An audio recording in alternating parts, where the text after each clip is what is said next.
আসসালামু আলাইকুম। নাহমাদুহু ওয়া নুসাল্লি আলা রাসূলিহিল কারীম। আউযু বিল্লাহি মিনাশ শাইতানির রাজিম। বিসমিল্লাহির রহমানির রহিম। আমি সাধারণত কথা বলি উচ্চাকাঙ্ক্ষা নিয়ে। আমি কথা বলার চেষ্টা করি সবসময় আমরা কি চাই, আমাদের কি চাওয়া উচিত এগুলো নিয়ে। আজকে কথা বলবো এই রমজান মাস। আমরা সবসময় চাই, আমরা ইসরাফে ভুগি, আমরা সবসময় বেশি চাই, বেশি পাই। এগুলো আমাদের ইচ্ছা, এগুলো আমাদের আকাঙ্ক্ষা, আমাদের ভিতরে এরকম কাজ করে। এই রমজান মাস চলতেছে, ইসরাফ মানুষের সাথে কিভাবে মানুষ করে, আমরা কখনো খুশি হতে পারি না, নিজেরা সন্তুষ্ট হইতে পারি না নিজেদের উপরে। এই রমজান মাস আমরা ইফতারি নিতে গেলে এত নেওয়া নিই যে আমাদের নেওয়াই শেষ হয় না। এটাও এক ধরনের ইসরাফ। আমরা কোনো জায়গায় বিয়ে বাড়িতে গেলে আমরা এত নেওয়া নিই, এত খাবার নিই যেখান থেকে আমরা একটা রেস্টুরেন্ট খুলতে পারবো। এটার নামই ইসরাফ।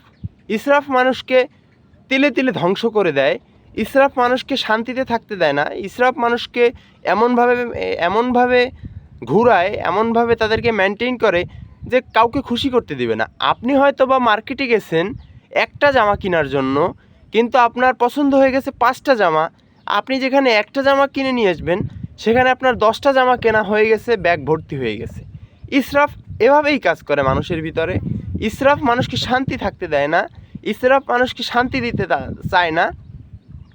আপনার একটা গাড়ি আপনি কিনেছেন, পার্কিং লটে বের হয়ে দেখলেন আপনার আরেকটা গাড়ি পছন্দ হয়েছে, এর নামই ইসরাফ। ইসরাফ হতে পারে, ইসরাফ আমরা সব ক্ষেত্রে হতে পারে। হ্যাঁ, আমরা ইসরাফের ভিতরে এমনভাবে ঢুকে গেছি, আমরা কখনো শান্তি পাই না। এখানে কিছু কথা আছে। কীরকম কথা?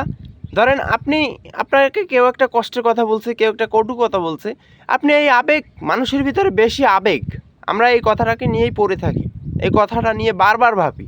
এটাও এক ধরনের ইসরাফ। কাউকে আমি পছন্দ করেছি, তার কথা আমি সারাদিন সারা রাত ভাবতে আছি, এটাও এক ধরনের ইসরাফ।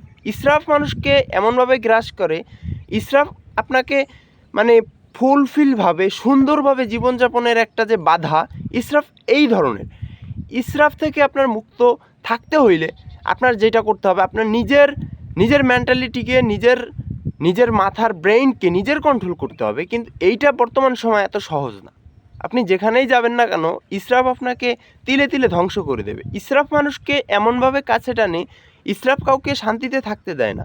ইসরাফ মানুষকে শিখায় তুমি কখনোই শান্তিতে থাকতে পারবে না, তোমার এইটা প্রয়োজন, ওইটা প্রয়োজন। আপনার যখন মানি ব্যাগে 10,000 টাকা থাকবে, আপনার তখন মাথার ভিতরে চিন্তা আসবে যে আমার আরও 10,000 টাকা প্রয়োজন। এটাও এক ধরনের ইসরাফ। ইসরাফ মানুষকে এমনভাবে ধ্বংস করে, ইসরাফ মানুষকে বুঝতে দিতে চায় না যে আমি এতটুক পেয়েই শান্তিতে থাকতে পারবো, আমার এতটুক হইলেই আমি শান্ত থাকতে পারবো। কিন্তু না, ইসরাফ আপনাকে বারবার ঠেলে দেয় ধ্বংসের দিকে। আর মানুষ ইসরাফের দিকে এমনভাবে এগিয়ে যায়, দিন শেষে তারা ধ্বংসপ্রাপ্ত হয়। আমরা যদি তাকাই, এই সমাজের যারা মেনটেন করে, এই সমাজের যারা হেড প্রধান আছে, এদের দিকে যদি আমরা তাকাই, তাহলে দেখবেন এরা একটার পর একটা শুধু চায়। আমরা যে মানুষ জাতি, আমরা একটার পর একটা শুধু চাই। এটাও এক ধরনের ইসরাফ। ইসরাফ মানুষকে শান্তিতে থাকতে দিতে চায় না, ইসরাফ মানুষকে ধ্বংসের দিকে ঠেলে দেয়। হ্যাঁ, এভাবেই হতে পারে। এবার আসি পয়েন্টের কথায়। আমরা আমাদেরকে আমাদের সৃষ্টিকর্তা সৃষ্টি করেছেন তার ইবাদত করার জন্য। আমরা পৃথিবীতে আসছি, এর বাইরে কিচ্ছু না। আমরা তার ইবাদত করব, আবার মারা যাব, তিনি আমাদের আবার পুনরুত্থিত করবেন। তিনি আমাদেরকে জীবন দান করেছেন, আমাদেরকে তিনি মৃত্যু ঘটাবেন, আমাদেরকে আবার তিনি পুনরুত্থিত করবেন। তাহলে এগুলোর যে একটা প্রক্রিয়া, এটার জন্য কি দরকার? দুনিয়া দরকার। তাই আমাদেরকে তিনি দুনিয়ায় পাঠিয়েছেন, আমরা দুনিয়ায় আসছি। আমাদেরকে দুনিয়ায় আসার পরে আমাদের কারো জীবনে আমরা চাকরি করি, কেউ আমরা ব্যবসা করি, কেউ আমরা গাড়ি চালাই। এভাবে করে জীবন সংগ্রাম পরিচালনা করে মানুষ। এভাবে করে মানুষ জীবিকা আহরণ করে। মৌমাছি যেরকম মধু আহরণ করে, মানুষও এরকম জীবিকা আহরণ করে।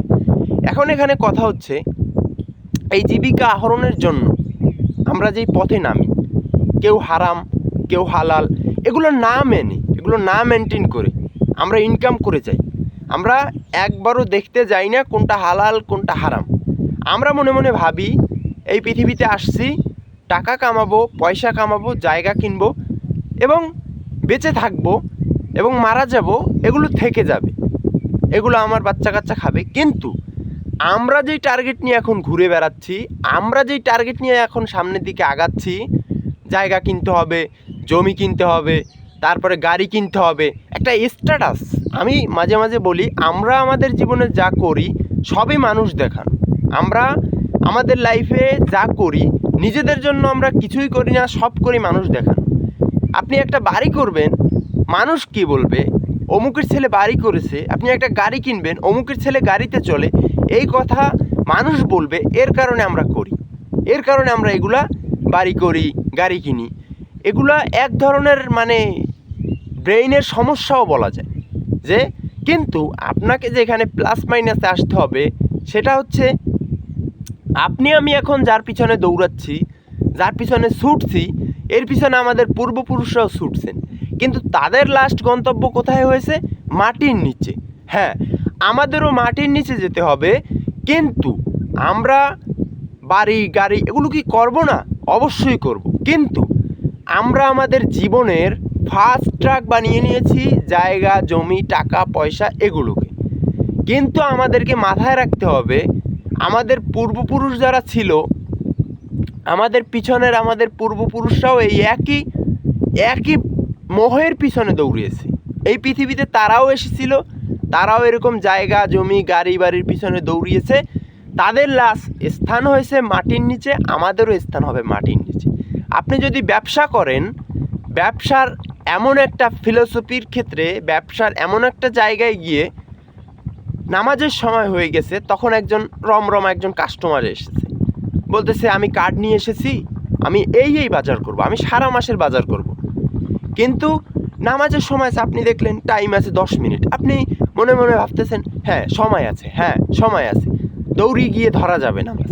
আপনি শুরু করছেন। এই যে রমরমা, এই যে সুন্দর যে কাস্টমারটা, এটা হয়তো বা উপরওয়ালা পাঠিয়েছে আপনাকে পরীক্ষা করার জন্য। আপনার যে লক্ষ লক্ষ টাকার ব্যবসা আপনি দাঁড় করিয়েছেন, এই দাঁড় করানোর পিছনে উপরওয়ালার হাত আছে, উপরওয়ালার কুদরত আছে। এই কারণে কিন্তু আপনি ব্যবসার এমন এক পর্যায়ে আজান দিয়ে দিচ্ছে, নামাজের সময় হয়ে গেছে, তখন একজন কাস্টমার এসেছে। এটা পরীক্ষা, আপনার জন্য এটা পরীক্ষা। একজন গাড়ির ড্রাইভার গাড়ি ড্রাইভ করতেছে, গাড়ি চালাইতেছে, ইনকাম করতেছে গাড়ি চালিয়ে। এমন একটা সময় আসছে উনি এখন নামাজের প্রস্তুতি নিচ্ছেন, তখন একজন কাস্টমার এসেছেন, তখন একজন প্যাসেঞ্জার এসেছেন যে আমি এখান থেকে এখানে যাব, আপনাকে ভাড়া দেবো 1000। কিন্তু ইনি এখন নিজেকে সামলাবে না ভাড়াটা মারবে। এই ক্ষেত্রেও ইসরাফ মানুষকে মেনটেন করে, মানুষকে ইসরাফ কন্ট্রোল করে।